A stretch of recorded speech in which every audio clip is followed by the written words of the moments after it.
Hey everybody, I wanted to do a video on how to play Tectonic Shift on Tabletop Simulator. So Tectonic Shift is a 1v1 multi-deck builder. And what that means is, if you think of other deck builders like Dominion, Star Realms Ascension, where you're building one deck, this one has 3 different decks that the players can switch between and build, and they're going to offer you different benefits.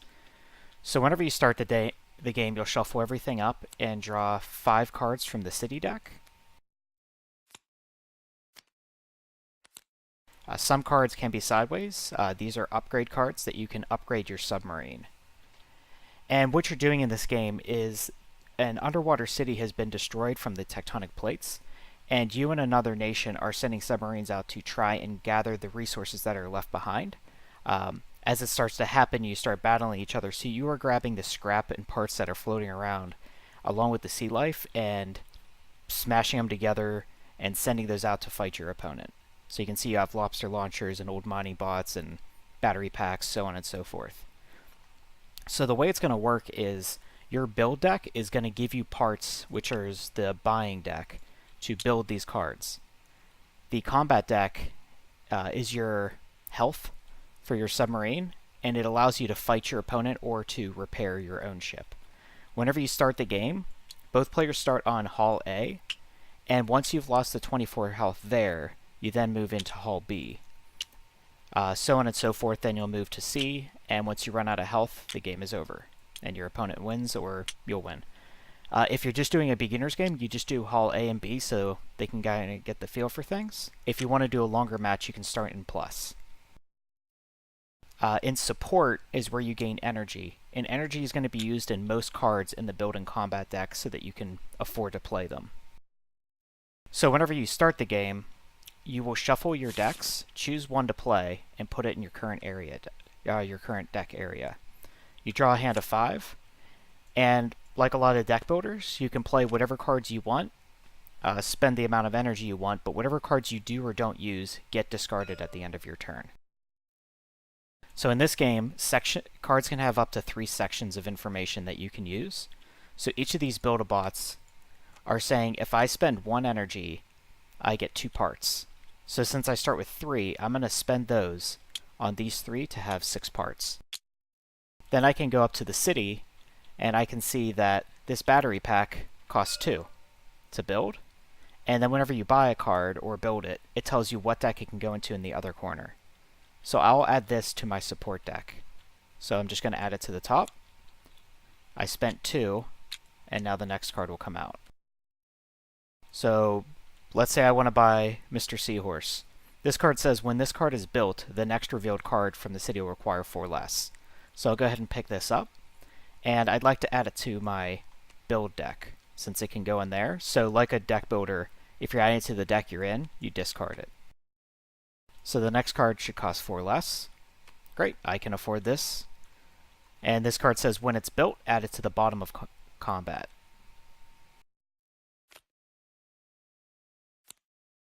So I spent all of that. I still have my build system. This one says I can either play a card as soon as I get it, or I can gain 2 energy. So I'll go ahead and gain 2. And lastly, I'll play the ejection seat to get rid of a card. So I'll discard all of my cards, draw my next hand, and then end my turn. Now what this game allows you to do is choose if you want to reshuffle. So I'm going to choose not to, because if I want to leave my deck the next turn, I'll play with what I have. So let's pretend the opponent went. Spend 1 energy on 1 build-a-bot for 2. And I'll scoop up a repair tool.